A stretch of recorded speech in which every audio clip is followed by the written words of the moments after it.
Danny Flexon here for SecondsOut. Delighted to be joined once again by Chris Bourke at the new Peacock Gym. How you doing? Yeah, good mate. Just busy training hard, hoping to get out soon.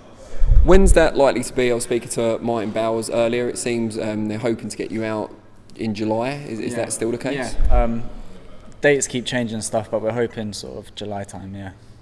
And is it going to be another step up? You were riding a great wave of momentum during the pandemic. You're one of the fighters that really grew during that period. Is that what you want next? Do you want to keep that momentum going? Yeah, definitely. You know, every fight I want to be a meaningful fight and get me another step up the ladder. It's looking like Brad Foster against Jason Cunningham for the three kind of traditional belts, European, British, Commonwealth. Yeah. First of all, what do you make of that fight? It's a good fight. Cunningham done well to beat Yafai. Yeah, it's a really good fight. I'm looking forward to watching it. Who are you picking? Sitting on the fence. I think Foster probably will just nick it. We've talked about a Foster fight before. You're in the same promotional team, of course. Is that a fight you'd relish, or the winner of that if it isn't Foster? Yeah, I mean, it's whoever's got the titles. I'm in this game to get titles, and it's just whoever's got the titles is who I want to fight. But obviously that's not going to be for your next fight because they're tied up with each other. What sort of test would you like in your next fight? Is there a particular style that you haven't fought yet, or is there a particular country that an opponent could come from, like the Mexican style? I know they've been doing pretty well over here recently. Yeah, I mean, I've boxed a few Nicaraguans and stuff. In terms of style and stuff, not really, because I had quite a lot of amateur fights and I'm sparring different boys all the time. I think it just has to be another credible opponent and a meaningful fight. Have you watched back the fights that you had during the pandemic, particularly Rama Beleza? Obviously it wouldn't take long to watch it back, but it was a great performance and a real statement victory. Have you watched it back and had time to reflect on it? Yeah, I watched it back. Rama Beleza was although his record wasn't what a lot of people would say is, it's not a good record, but who he's been in with and his last sort of 4 or 5 fights in his form, it made a statement. And when you look back on it, is there anything you can kind of pick apart to improve on? Because it was such a good win and so early on, there can't be many things you did wrong. Yeah, I mean, you always see little things no matter what you're doing, even if other people say it was perfect. But yeah, I boxed to a plan and the plan worked. And like I said, you did have that momentum going, you were fighting quite regularly. Now you've had a bit of time off. How have you been spending that time? And has it been kind of difficult at all to go from being out all the time and obviously in camp all the time to having a bit of a relaxation time? Yeah, it's not ideal because, like you said, it was good form, just fighting regularly and winning. But these things happen as part of boxing and a pandemic. I've still been in the gym constantly, so it's just a shame that I haven't been able to get out sooner.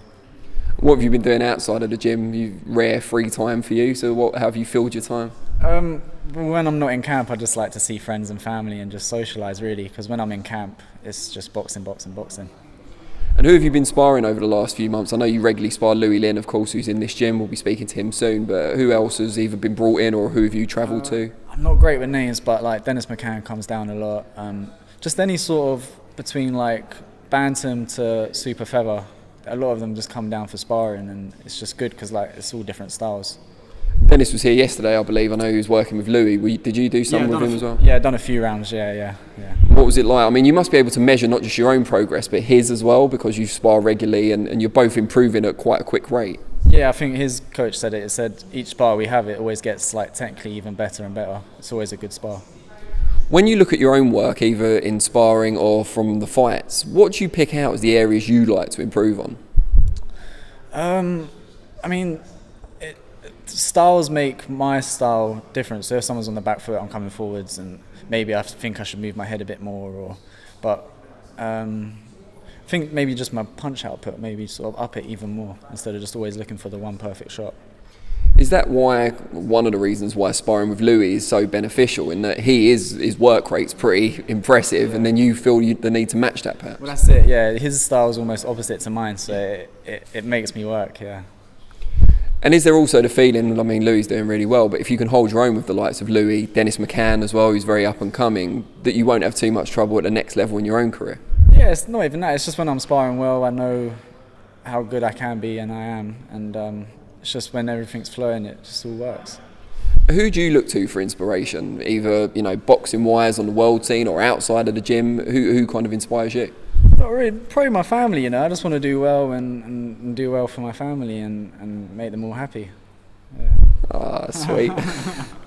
And Just a word about GB. Obviously, you were on the GB squad for a long time. They've just qualified a huge number of people for the Olympics later this year. What do you make of that, and how do you reflect on your own time at GB? Yeah, it's unbelievable. I think everyone qualified apart from one weight, so yeah, 75 kilos, which is amazing. But yeah, the setup they got there is really good, and the numbers are proving that it's working. So yeah. Do you ever look back and think you wish you'd have stayed there and had a go at another Olympic cycle? Nah, my goal was always to turn pro. I thought my style was always suited for the pros. I was just grateful to be on GB for the amount of time I was and pick up and learn things whilst I was there.